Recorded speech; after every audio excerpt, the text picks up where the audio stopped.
Gang, do you know what bugs me about Christians sometimes?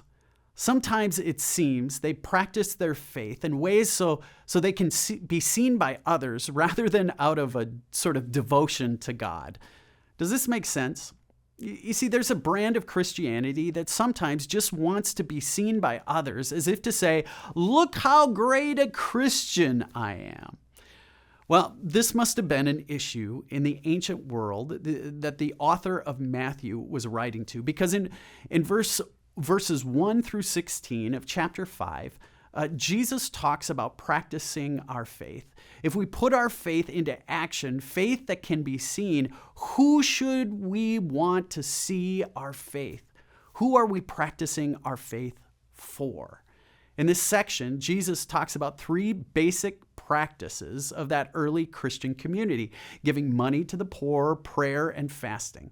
Now, certainly, there were other practices to the Christian faith, like worship and devotion or reading scripture. But why these three and not others? The author of Matthew addresses these three because they are not only important disciplines of the early Christian church, but remember, Matthew is writing to Christians with Jewish roots, and these three practices, generosity, prayer, and fasting, were among the main outward marks of the Jewish faith. Remember, Matthew is writing to a church filled with people who were first Jewish and are now trying to figure out, how do we incorporate our Jewish roots with our newfound love for Jesus?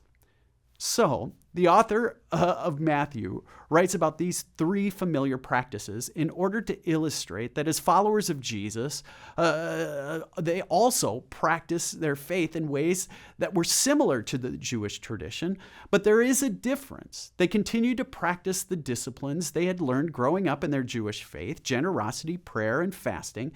But given the reality of Jesus, these practices are sort of redefined. If a faith practice is put into action, faith that can be seen, Jesus' main shift has to do with who does the seeing.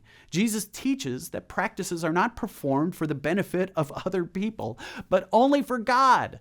Jesus says, "For your Father who sees in secret." We give money to the poor, our prayers and are prayed. Fasting is performed not so that human eyes can see and be impressed, but for God alone.